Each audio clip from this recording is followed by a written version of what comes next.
Hello दोस्तों, हमने शुरू किया था एक नया चैप्टर जिसका नाम था life processes in living organism part 1, जिसका ये है लेक्चर नंबर 3। लेक्चर नंबर 1 में हमने कंपोनेंट्स ऑफ फूड देखा था। लेक्चर नंबर 2 में हमने देखा था एरोबिक रेस्पिरेशन। एरोबिक रेस्पिरेशन वो होता है जिसमें ग्लूकोज इन्वॉल्व होता है, और हमने देखा था कि एरोबिक रेस्पिरेशन से एटीपी किस तरीके से फॉर्म होता है। तो आज हमें देखना है कि कार्बोहाइड्रेट से जब ग्लूकोज ड्राइव होता है और ग्लूकोज से जब एटीपी होता है, वो तीन प्रोसेस जो हमने लेक्चर नंबर 2 में देखा था, उससे मिलने वाले एटीपी में कितनी एनर्जी होती है। Are you getting it? Total aerobic respiration में एनर्जी कितना मिलता है सिंपल भाषा में। तो देखो, how much energy is drive from one glucose molecule. अगर एक ग्लूकोज का मॉलिक्यूल है तो टोटल कितना एनर्जी ड्राइव होगा। तो आपको याद है कि step number 1 of aerobic respiration था ग्लाइकोलिसिस। स्टेप नंबर 1 क्या था? ग्लाइकोलिसिस। ग्लाइकोलिसिस में क्या होता था बेसिकली, याद करो। अगर याद नहीं आ रहा तो लेक्चर नंबर 2 देख लो, ऊपर के आई बटन में है। अच्छा, आगे बढ़ते हैं। ग्लाइकोलिसिस में आपको मिलता है 2 एटीपी, ठीक है, और आपको मिलता है 2 NADH2। डायरेक्ट फॉर्म में आपको 2 एटीपी मिलता है और इनडायरेक्ट फॉर्म में आपको 2 NADH2 मिलता है। एक NADH2 से आपको 3 एटीपी के मॉलिक्यूल्स मिलेंगे। तो 2 NADH2 से कितने मिलेंगे? 3 2 जा 6। तो आपको यहां पे कितना मिलेगा? 6 एटीपी। यहां पे आपको कितना मिला? 6 एटीपी। तो इन दोनों को जोड़ के, 6 और 2 को जोड़ के कितना होने वाला है? 8 ATP. Are you getting it? अब ये NADH2 से 6 क्यों मिला? मैंने बताया ना, एक NADH2 से कितना मिलते हैं? 3 एटीपी। तो वहां पे 2 है, तो 3 2 जा 6 ATP. Are you getting it? अब थोड़ा सा नीचे जाते हैं। एक इंटरमीडिएट प्रोसेस भी था, एम आई राइट? एक इंटरमीडिएट प्रोसेस भी था जिसमें जो आपको 2 पायरुविक एसिड मिला था ग्लूकोज के टूटने के बाद, उसको कन्वर्जन हुआ था किसमें? एसिटिल कोएंजाइम ए में। अब 2 पायरुविक एसिड था तो कितने कन्वर्ट हुएंगे? 2 कन्वर्ट हुएंगे। इस प्रोसेस में आपको इनडायरेक्ट एनर्जी 2 NADH2 मिलता है। क्या मिलता है आपको? 2 NADH2 इनडायरेक्ट एनर्जी। तो जब ये डायरेक्ट एनर्जी में कन्वर्ट होगा तो ये आपको कितने देगा? 6 ATP। कैसे? अभी मैंने आपको बताया था ब्रेकडाउन। चलो, तो इसका टोटल यहां पे होगा 6 ATP। यहां तक क्लियर है? आगे चलते हैं। अगला जो हमारा उसमें प्रोसेस था वो था क्रेब्स साइकिल, राइट? ग्लाइकोलिसिस के बाद था क्रेब्स साइकिल और लास्ट में क्या था? ETC chain reaction. तो क्रेब्स साइकिल की अगर मैं बात करूं, तो अगर मैं क्रेब्स साइकिल की बात करूं तो क्रेब्स साइकिल में 2 एसिटिल कोएंजाइम जो थे उनका क्या हुआ था? कंप्लीट ऑक्सीडेशन होता है। अब इस कंप्लीट ऑक्सीडेशन में आपको मिलते हैं 3 NADH2, 1 FADH2 और आपको मिलता है 1 ATP। अब गाइज, यहां पे कितने हैं एसिटिल कोएंजाइम? 2 है, तो हम इन सबको 2 से मल्टीप्लाई कर देंगे। गाइज, एक NADH2 अगर 3 ATP देता है, ठीक है, तो 3 NADH2 9 ATP देगा, और 9 को अगर 2 से मल्टीप्लाई करेंगे तो क्या आएगा? 18 ATP। Are you getting it? अच्छा, एक FADH2 कितने ATP देता है? 2 ATP देता है। तो यहाँ पे 2 को 2 से मल्टीप्लाई करेंगे तो 4 ATP। अगर मैं बात करूं एक ATP को अगर 2 से मल्टीप्लाई करेंगे तो 2 ATP। तो यहां तक आपको समझ में आ गया होगा। अगर इसका मैं ग्रॉस करूं तो वो निकलेगा 24 ATP। तो देखो, ग्लाइकोलिसिस से 8, इंटरमीडिएट प्रोसेस से 6 और यहां से 24, इन सबको ऐड करने के बाद हमें जो टोटल मिलेगा वो है 38 ATP। तो एक ग्लूकोज का मॉलिक्यूल आपको 38 ATP देता है।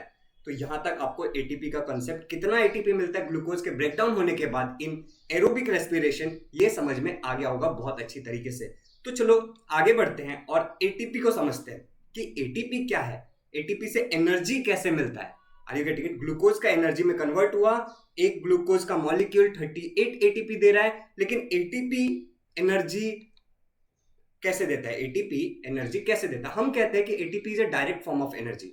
हम कहते हैं एटीपी इज एनर्जी करेंसी। हम ये भी कहते हैं कि एटीपी एनर्जी रिच मॉलिक्यूल है, मतलब कि इसी से एनर्जी मिलता है। तो कैसे मिलता है वही हमें देखना है। तो चलिए आगे बढ़ते हैं। गाइज, यहां पे आपको दिख रहा होगा एडेनाइन। ये जो ग्रुप है एडेनाइन। अच्छा, एडेनाइन ये वर्ड तुमने पहले कभी सुना है क्या? मैं क्या पूछ रहा हूं कि एडेनाइन ये वर्ड पहले तुमने कहीं सुना है डीएनए आरएनए में? ये कौन से टाइप के बॉन्ड्स हैं ये आपको कमेंट करना है। ओके गाइज, अब इसके साथ जब राइबोस शुगर जुड़ेगा, राइबोस शुगर क्या है? एक पेंटोज शुगर है। अच्छा, इसको पेंटोज शुगर क्यों बोलते हैं? क्योंकि आपको दिख रहा होगा ना, पेंटागन जैसा इसका शेप है। Is it right? इसका शेप कैसा है? पेंटागन जैसा है, तो इसको पेंटोज शुगर कहते हैं। ये आपके आरएनए में भी होता है और एडेनाइन आपके डीएनए में पाया जाता है। ठीक है गाइज, तो इन दोनों को मिला करके हमें मिलता है एडिनोसाइन। इन दोनों को मिला करके जो बनता है उसे हम एडिनोसाइन कहते हैं। यहां तक क्लियर है? अच्छा सर, तो ये ट्राइफॉस्फेट कहां है? तो देखते हैं ट्राइफॉस्फेट का कंसेप्ट। अब ये एडिनोसाइन में अगर मैं एक फॉस्फेट जोड़ दूं, ओके, अच्छा यहाँ पे कितने फॉस्फेट जोड़े मैंने? एक फॉस्फेट ग्रुप को मैंने जोड़ा है, लेकिन हमें क्या करना है? ट्राइफॉस्फेट, दैट मीन्स कि और दो फॉस्फेट जोड़ना है। तो चलो जोड़ते हैं। ओके, तो यहां पे हमने दो और फॉस्फेट जोड़ दिया, तो adenosine triphosphate. I hope guys कि यहां तक आपको समझ में आ गया होगा कि एटीपी बनता कैसे है, मतलब एटीपी का स्ट्रक्चर क्या है। Are you getting? एटीपी कैसे बनता है एरोबिक रेस्पिरेशन से, ये तो आपको समझ में आ गया, लेकिन एटीपी का स्ट्रक्चर भी मैंने आपको समझा दिया।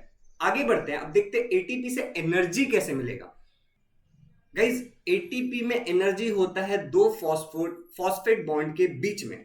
ये जो दो फॉस्फेट है उनके बीच में जो बॉन्ड है वो बॉन्ड टूटेगा और हमें एनर्जी मिलेगा। तो देखो, जब भी आपको एनर्जी की रिक्वायरमेंट होगी, as per the need of energy will be delivered by breaking the phosphate bond of ATP. तो फॉस्फेट बॉन्ड टूटा और आपको क्या मिला? एनर्जी मिला। तो आई होप गाइस कि आपको ये भी समझ में आ गया होगा कि एटीपी से एनर्जी कैसे मिलेगा। अभी एक बात और, ये जो एटीपी था इसमें तीन फॉस्फेट थे, टूटा, एनर्जी मिला, तो ATP will get converted into ADP. ADP मतलब क्या होता है? Adenosine diphosphate. टी मतलब ट्राई, डी मतलब डाई।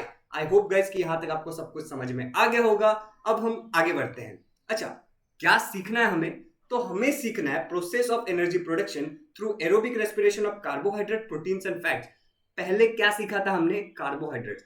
अब ऐसा मान लो कि आपके शरीर में कार्बोहाइड्रेट से मिले हुए ग्लूकोज की कमी हो जाती है। कैसे कैसे हो सकती है? आपको बहुत दिनों से आपके घर वालों ने खाना नहीं दिया, आप फास्टिंग कर रहे हो, तो आपके अंदर कार्बोहाइड्रेट्स की क्या हो जाएगी? कमी हो जाएगी। अब कार्बोहाइड्रेट्स की कमी है तो कार्बोहाइड्रेट्स का ब्रेकडाउन नहीं होगा ग्लूकोज में, क्योंकि है ही नहीं।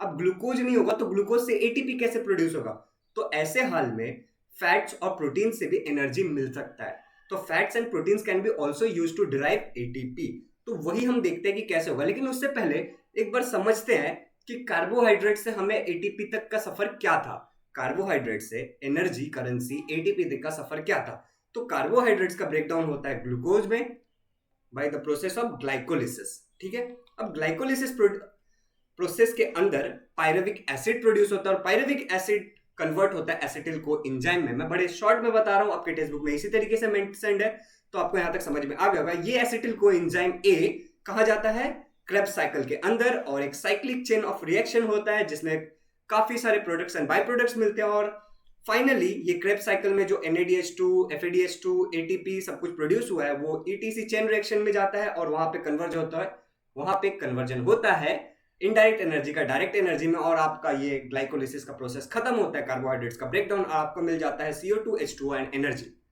By product CO2, H2O and product में आपको क्या मिलता है? एनर्जी, जो होते हैं ATP। अच्छा सर, अगर प्रोटीन्स और फैट्स होंगे तो इससे कैसे होगा? तो देखो, प्रोटीन्स ब्रेकडाउन होने के बाद आपको क्या देते हैं? Amino acids. प्रोटीन्स ब्रेकडाउन होने के बाद आपको देते हैं अमीनो एसिड्स, और फैट्स ब्रेकडाउन होने के बाद आपको देते हैं फैटी एसिड एंड अल्कोहल। यहां पे मैंने अल्कोहल नहीं लिखा है जगह की कमी के कारण, ठीक है। तो फैट्स ब्रेक होने के बाद क्या देते हैं हमें? Fatty acids and alcohol. अब ये जो अमीनो एसिड और फैटी एसिड है, ये दोनों किधर जाएंगे? एसिटिल कोएंजाइम ए में जाएंगे। ये किस में कन्वर्ट हो जाएंगे? एसिटिल कोएंजाइम ए में जाएंगे नहीं, ये कन्वर्ट हो जाएंगे किसमें? एसिटिल कोएंजाइम ए में, और आगे का सफर सेम रहेगा। तो फ्लो चार्ट देख के आपको समझ में आ गया होगा कि carbohydrates, glycolysis, pyruvic acid, acetyl coenzyme, Krebs cycle and finally energy, proteins का अमीनो एसिड, और वो फिर कन्वर्ट हो जाएगा एसिटिल कोएंजाइम ए में और आपको एनर्जी मिल जाएगा। Similarly fat will get converted into fatty acid and alcohol and it will again get converted into acetyl coenzyme A, मतलब प्रोड्यूस होता है जैसे हमारा ग्लाइकोलिसिस में होता है सिमिलरली, और आपको फाइनली आगे क्रेब्स साइकिल और फिर एनर्जी मिल जाएगा। तो प्रोटीन, फैट एंड कार्बोहाइड्रेट से एनर्जी कैसे मिलता है ये तो आपको समझ में आ गया है, और एरोबिक रेस्पिरेशन वाला पूरा पार्ट यहाँ पे खत्म होता है। एरोबिक रेस्पिरेशन वाला पूरा पार्ट यहाँ पे खत्म होता है। अब आगे हमें देखना है एनएरोबिक रेस्पिरेशन, लेकिन ये लेक्चर आएगा कुछ दिनों बाद। फिलहाल के लिए एरोबिक रेस्पिरेशन खत्म हुआ और यहाँ पे मैं कहता हूँ कि चैप्टर खत्म होता है। गाइज, अगर चैनल पे नए हो तो चैनल को सब्सक्राइब मारो, जिसको भी इस वीडियो की जरूरत है उस तक ये शेयर कर दो, एंड हाँ, वीडियो को लाइक करके अपने अटेंडेंस लगा देना कि आपने वीडियो को देखा है। चलो, बाय बाय।